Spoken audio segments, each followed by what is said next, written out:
क्यों बिहार पर ही जांच समिति बैठी?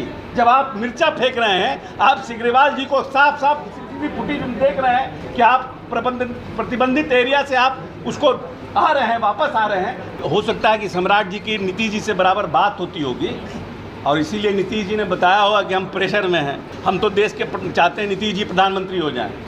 ऐसे पूरी तरह से मणिपुर में शांति बहाल हो, जल्द से जल्द बहाल हो, मानवता की वहाँ रक्षा हो, इसका प्रयास केंद्र सरकार को करना चाहिए।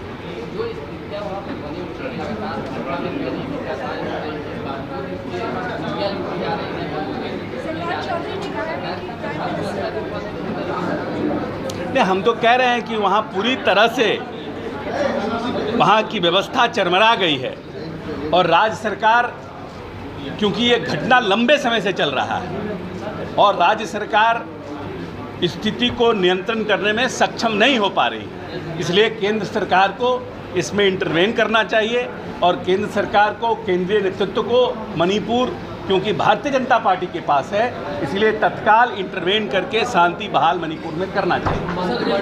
ऑपोजिशन की जो मीटिंग हुई है बेंगलुरु में, उसके बाद प्रधानमंत्री ने कहा है तमाम जितने परिवारवादी हैं, भ्रष्टाचारी हैं, वो सभी एक प्लेटफॉर्म पर एक जगह इकट्ठा हो। अब ऐसा है कि ये बताने की ज़रूरत नहीं है कि जो उनके घटक दल हैं, आज तक तो एनडीए के बैठक हुई नहीं 9 साल में, लेकिन क्या ऐसी आवश्यकता पड़ गई कि एनडीए को 38 दलों की बैठक बुलानी पड़ी और अपना कुनबा बड़ा करना पड़ा। पटना में नीतीश जी के नेतृत्व में जो लाइट माइंडेड पॉलिटिकल पार्टियां थी, जब उनकी बैठक हुई और सब लोग समझ रहे थे कि ये बैठक हो नहीं पाएगी, लेकिन हम अपने नेता नीतीश कुमार जी को धन्यवाद देते हैं कि उन्होंने अपने अथक प्रयास से सभी लोगों को एकजुट करने में सफल हुए और जब उनकी बैठक यहाँ सफल रूप से हो गई, तब उन लोगों ने एक एनडीए की बैठक बताई। जहाँ तक परिवारवाद का बात है, माननीय उप मुख्यमंत्री तेजस्वी यादव ने बड़ी विस्तार से विधानसभा में जितने परिवारवादी लोग भारतीय जनता पार्टी में हैं, उनका नाम गिनाने का काम किया है। इसीलिए परिवारवाद पर या भ्रष्टाचार पर जो लोग दूसरे पर उंगली उठाते हैं, तो 3 उंगली आपको खुद आपके ऊपर आती है। भारतीय जनता पार्टी पे भी बहुत से ऐसे लोग हैं जिनके ऊपर भ्रष्टाचार का आरोप है, लेकिन भारतीय जनता पार्टी में आने के बाद उनके पास एक ऐसा डिटर्जेंट पाउडर है कि जिसको आते ही उस डिटर्जेंट पाउडर से सफाई उनका हो जाता है, और जो लोग हमारे पास आते हैं वो बदबूदार हो जाते हैं। इसलिए भारतीय जनता पार्टी की ये दोहरी नीति आने वाले चुनाव में नहीं चलेगी। प्रदेश के और देश की जनता समझ रही है कि कितना परिवारवाद भारतीय जनता पार्टी में है, कितना भ्रष्टाचार भारतीय जनता पार्टी में है, कौन कौन लोगों के ऊपर कितने कितने आरोप थे, और वो लोग भारतीय जनता पार्टी में जा कर के मंत्री बनने से साथ साथ उनको भी महिमा मंडित किया गया। देश के शीर्षस्थ नेता ने जिन पार्टी के बारे में उन्होंने मंच से कहा, उनको नए मंत्रिमंडल में महाराष्ट्र में उनको जगह दी गई। इसलिए भ्रष्टाचार का आरोप लगाने से पहले भारतीय जनता पार्टी को भ्रष्टाचार के ऊपर में अपने किए गए कृत्य को भी देखना चाहिए। परफेक्शन IAS, UPSE और BPSC फाउंडेशन क्लासेस के लिए समर्पित संस्थान। यहाँ आपको UPSE selected and interview appeared faculties द्वारा गाइड किया जाता है। Separate batches for Hindi and English medium. 65वीं और 64वीं BPSC एग्जाम में 69 और 107 रिजल्ट्स एवं 66वीं BPSC एग्जाम में 131 रिजल्ट्स हासिल किया है परफेक्शन IAS टीम ने। परफेक्शन IAS, कुमार टार, बोरिंग रोड, पटना। हाल में मंत्रिमंडल विस्तार की चर्चा तेज हो गई है। सम्राट चौधरी ने कहा नीतीश कुमार प्रेशर में है कांग्रेस या नीतीश, अब हो सकता है कि सम्राट जी की नीतीश जी से बराबर बात होती होगी और इसीलिए नीतीश जी ने बताया होगा कि हम प्रेशर में हैं। हम लोगों को तो नहीं मालूम है कि नीतीश जी किसी के प्रेशर में और दबाव में आने वाला उनका व्यक्तित्व है। विस्तार को लेकर जो चर्चा है, ये मुख्यमंत्री जी का प्रोग्रेटिव है।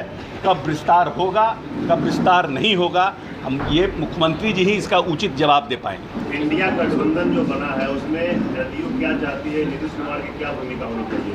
क्या कन्वीनर के रूप में आप लोग सोचते हैं कि उनको होना चाहिए?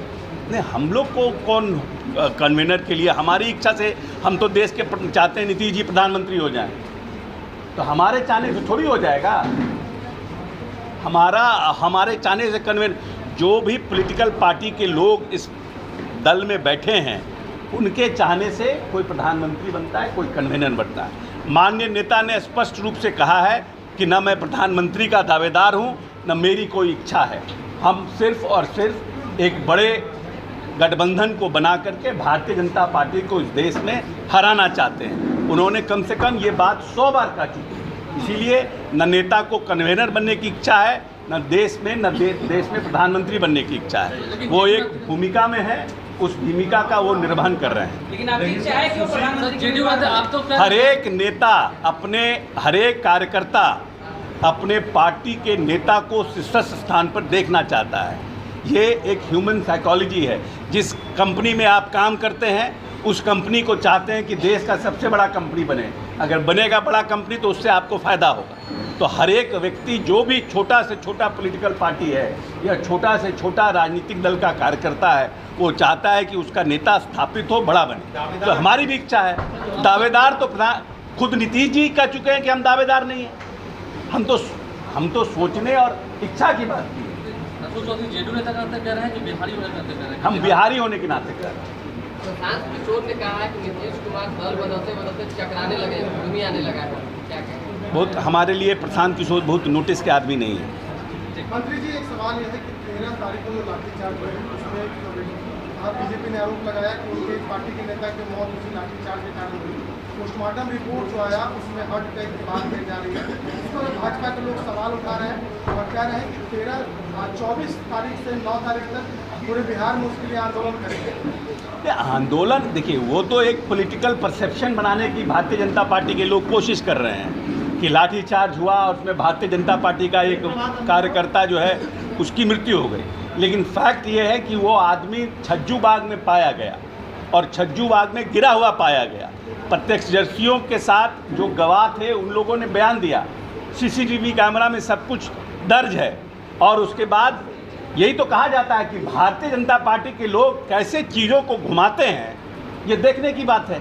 सीसीटीवी कैमरा का फुटेज है, जो लोग प्रत्यक्षदर्शी उनको अस्पताल ले गए उनका बयान है, पोस्टमार्टम का रिपोर्ट है।